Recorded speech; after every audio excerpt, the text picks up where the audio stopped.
Tu pratiques le DJing, quel que soit ton niveau, il va falloir t'entraîner régulièrement si tu veux progresser, comme pour n'importe quel instrument. Voici différentes manières de s'exercer pour varier les plaisirs et s'adapter à ton niveau. Let's go!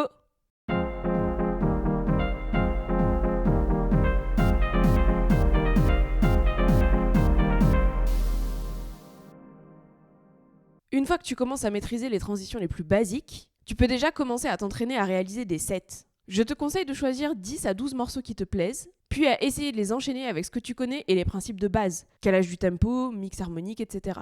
En pratiquant, tu te rendras sûrement compte que certains morceaux ne fonctionnent pas avec les autres. Pas de souci, tu peux les supprimer, le but étant de garder environ 7 morceaux qui marchent bien ensemble. Ensuite, je t'invite à placer des repères, des hot cues, pour savoir ce que tu veux faire, où, quand, comment.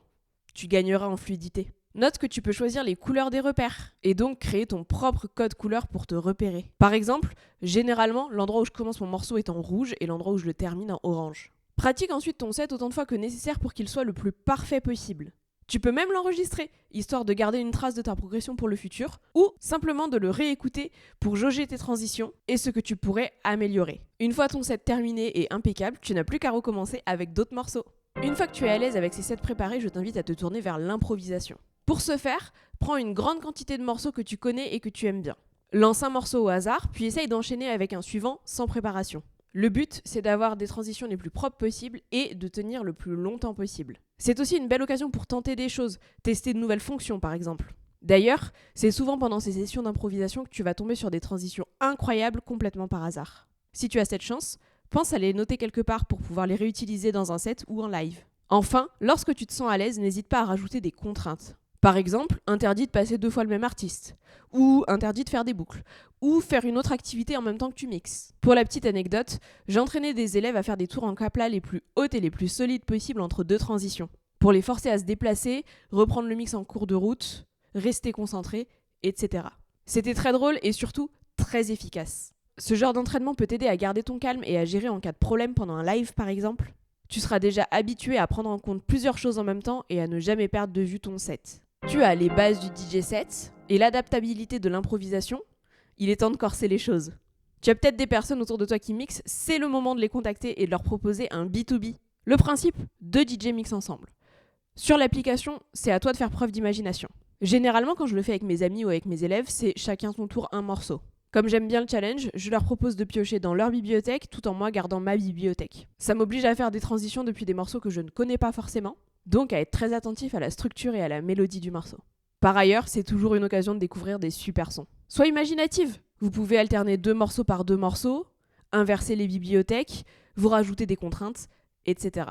Les réseaux sociaux, c'est super. À titre personnel, je puise beaucoup d'inspiration, notamment sur des vidéos TikTok. Mais bien souvent, j'enregistre ce qui me plaît pour plus tard, et puis ça part aux oubliettes.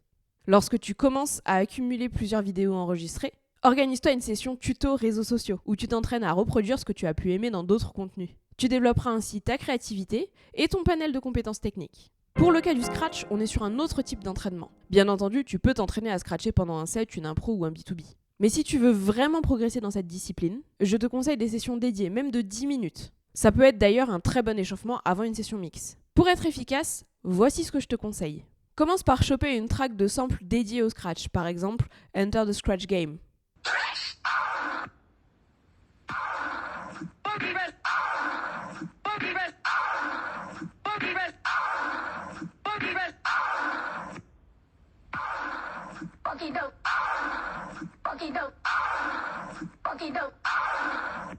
À côté de ça, dégote-toi un speed booster, c'est-à-dire un morceau avec un beat simple qui commence à un certain nombre de BPM et termine à un nombre beaucoup plus élevé.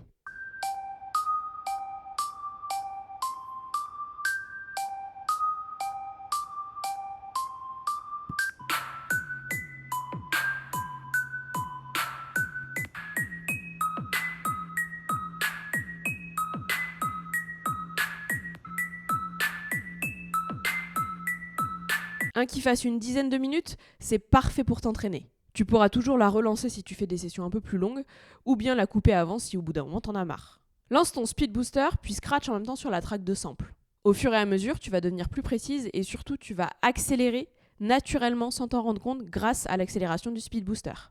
Une fois ton mouvement de scratch maîtrisé, tu pourras recommencer avec un autre mouvement en repartant depuis le début. N'oublie pas d'entraîner tes 2 mains. Ce serait bête de manquer une transition juste parce que t'as travaillé uniquement la dominante.